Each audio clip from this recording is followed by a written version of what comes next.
Welcome back to the deep dive. Okay, so today we're really unpacking something fundamental but also tricky, right? How to talk about yourself in English. Yeah. And not just, correctly, but in a way that's genuinely interesting, actually you. Mm-hmm. We've got this great guide here on making self-introductions clear, confident, captivating. So our mission really is to pull out those key bits of advice that help you go beyond just the basic facts and show who you really are. Yeah, and what's really fascinating, I think, is that, lots of learners focus so hard on grammar, the nuts and bolts, but this guide, it pushes towards something deeper. Connection. Real human connection. Right. It's about, building your identity in English, making your story stick. Because let's face it, in this world overflowing with info, being forgettable, that's kind of the worst outcome. Absolutely. Couldn't agree more. Yep. So let's dive right in. The foundation, right? Those are basic questions. Name, origin, job. Usual suspects. Exactly. We all know how to say, my name is. Yeah. But how do you make even that sound, natural and interesting? Not so stiff. Yeah, that's the million-dollar question, isn't it? The guide points out something simple but powerful. Instead of that slightly formal, my name is Maria, just I'm Maria. It's more common, more casual. But more than that, it sort of lowers a tiny barrier. My name is feels like a statement. Feels like, like you. Direct. Yeah. Exactly. More approachable. And you can immediately add flavor, right? I'm Maria, but my friends call me Masha.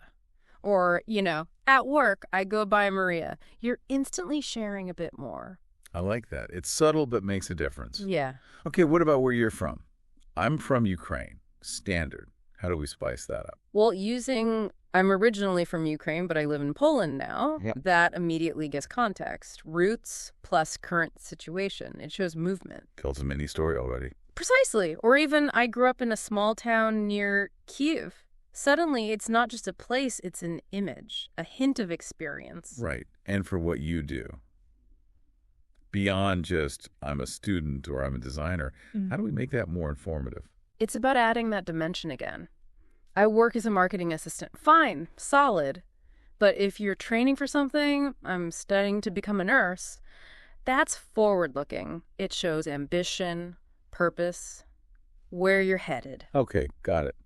And lastly, where you live now. That little word currently is super useful. I currently live in Warsaw. It anchors you, but then adding, but I'm planning to move to Berlin next year. Boom, dynamic. It opens the door for more conversation, too. Exactly. It shows things are happening, you're not static. So, thinking about Maria's example again. Hi, I'm Maria, originally from Ukraine, currently in Warsaw. I work as a freelance designer, love meeting people. It flows, it's simple, but it's, rich. It paints a picture, doesn't it? Instantly. It really does. Okay, so we've got the basics down, made them a bit more interesting. Now, how do we go deeper? Share that life story, the journey, without it sounding like a, resume reading. Ah, yes. Moving beyond the facts. This is where you use language to really connect. So, childhood. I was born in Lviv. Okay, it's a start. But imagine saying, I grew up in a neighborhood where kids played outside till the streetlights came on. Or, I was raised by my grandmother. We baked bread every weekend. See? Yeah, instantly feel something. It's specific, emotional. Exactly. It's not just data. It shows reflection, maybe adaptability. People connect with stories of growth, not just points on a timeline. Sharing that journey, that reveals resilience, curiosity. That's what's memorable. That's what's interesting. It's about sharing a feeling, not just a location. Yeah. And education. How do we show the why, not just I studied marketing? Right. Try something like, at first I wasn't really sure what I wanted to do. Show vulnerability. Okay. But then, maybe my second year of uni, I discovered I really loved marketing and communication. It shows that discovery process, the aha moment. Makes it more human. And life's full of changes, right? Twists and turns. How do we talk about those naturally? Those little transition words are key. At first, Then that's when I realized, eventually I decided they're like signposts in your story. Guiding the listener. Exactly. Like at first I thought I wanted to be a doctor, but then after volunteering, I realized my passion was actually education. Eventually I started teaching. It flows. It shows evolution. And connecting it back to how it shaped you. That seems important too. Hugely important. Don't just state facts, reflect. Growing up in a big family taught me how to, listen and share. Or moving abroad, that taught me independence, how to be flexible. Uh-huh. It gives meaning to the experiences. It shows who you became because of them. That's the difference between just listing facts and telling your origin story. That's how you make it captivating. Facts versus feelings. Got it. Okay, so we've covered the basics, the backstory. Now let's talk about hobbies and interests. This is where personality really shines, isn't it?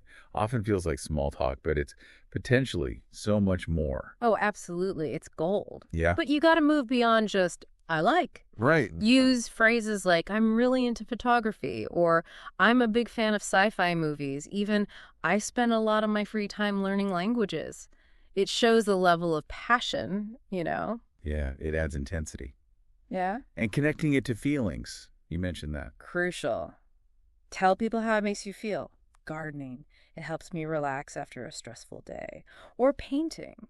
It makes me feel calm, focused. Makes it relatable. Totally. Even simple things like, I enjoy going for long walks and listening to podcasts. Explain why. Maybe it clears your head. Or, I like trying new recipes on weekends. It shows curiosity, enjoyment.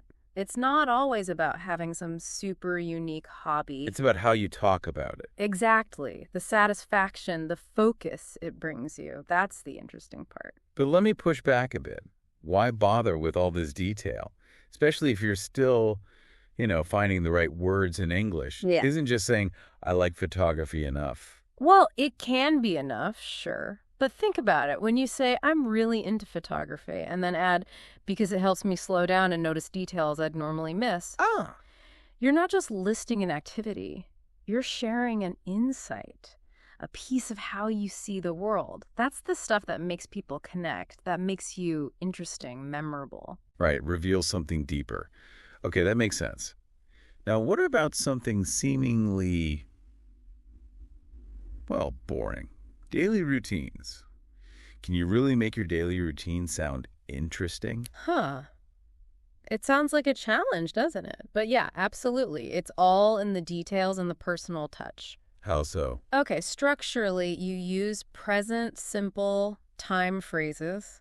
In the morning, after breakfast, around noon, before bed, you know the drill. Standard stuff. But then you inject you. I'm not really a morning person, so I try to take things slow, or my mornings are usually pretty quiet, which helps me focus. See, it's not just what you do, but your attitude towards it. Yeah, that immediately adds personality. And maybe contrasting weekdays and weekends. Oh, definitely. Great way to show variety. During the week, it's pretty structured, but weekends, much more relaxed. Saturdays, I sleep in, maybe meet friends. It shows you're not just a routine machine. Shows flexibility. Right, and you can even talk about habits you're working on. I'm trying to drink more water, or I recently started waking up earlier. It shows self-awareness, goals. It's honest, human, and interesting. So even something practical like a routine tells a bigger story about your lifestyle, choices, maybe even your values. Exactly. It's never just about the time you wake up. It's a window into your life. Okay, this is good. We've done the what, the where, the when, the hobbies, the routine. Now let's get to the core. Who you are, personality, values. This feels deeper, maybe harder to talk about. It can feel that way, sure, but this is where you really connect, show your heart, and you don't have to overshare. Simple phrases work wonders. Like what? Well, for personality, maybe I consider myself pretty organized. Or letting others speak for you. People often say I'm reliable or easy to talk to. It feels less like bragging, more like observation. Okay, that's a good way to put it. And using adjectives. Yes, but don't just list them. I'm creative, determined, shy, So a bit dry, right? A little bit like reading a list. Exactly. Give an example. I'm quite shy at first, but once I get comfortable, I really open up. Or I think I'm creative. I love brainstorming new ideas, especially when I'm working with others. Context makes it real. Makes the English come alive. And values. That feels even more personal. It is. But again, simple and direct works. Family is really important to me. Or I believe working hard and, being honest. These reveal your inner compass. What guides you? Right. And you can even hint at where they came from. My parents taught me to be grateful. Or growing up in a small town, it taught me to appreciate simple things. Adds a nice touch. But I can imagine some listeners thinking, why share this stuff? It feels too personal, especially in English. What's the payoff? Why is it worth being a bit vulnerable? Because authenticity is magnetic. When you share what truly matters to you, even briefly, you stop sounding like someone just practicing English. You sound like you. Someone with depth. It builds trust, connection. It makes your communication richer, far more interesting. Authenticity. That's the key. Okay. So, looking ahead now. Goals, dreams, aspirations. This feels powerful for connection, too, showing where you're going. Hugely powerful. It adds purpose, direction, and again, start simple. I want to become a nurse. I hope to travel more. My goal is to start my own business. Clear goals. But we can make those more compelling, too. Absolutely. Yeah. Add the why. Don't just say, I want to be a writer. Say why. I want to be a writer because I've always loved stories and I want to inspire others. That because adds so much. It shows the passion behind it. The motivation. It may be where the dream came from. Yeah, great point. My passion for photography, it started back in high school when I borrowed my brother's old camera. Makes it grounded, real, human. Distinguishing between big dreams and smaller steps is probably good, too. Definitely. One day, I'd love to write a book. That's the big vision. Versus this year, my goal is to read at least 20 books. That shows action, discipline, both are good to share. Now, here's a question. Many people feel they need to present this perfect, clear future plan. Is it okay to admit uncertainty or mention challenges? Does that make you sound less confident?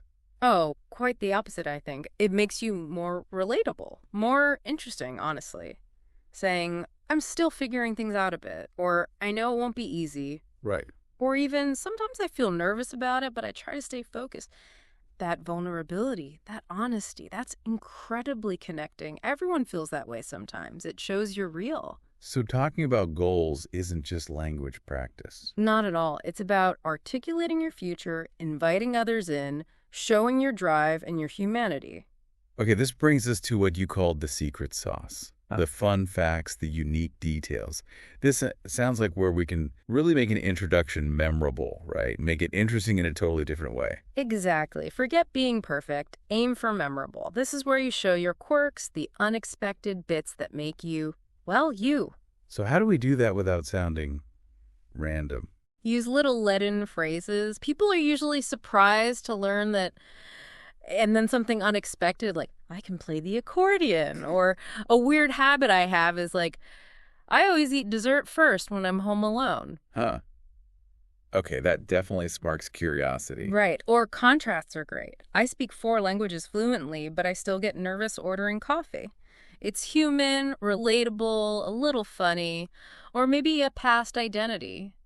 Not many people know this, but I used to train as a dancer before switching to computer science. And you still dance in the kitchen. Maybe. And I still dance in my kitchen when no one's watching. See? It's charming. Or one random fact about me, I collect vintage postcards.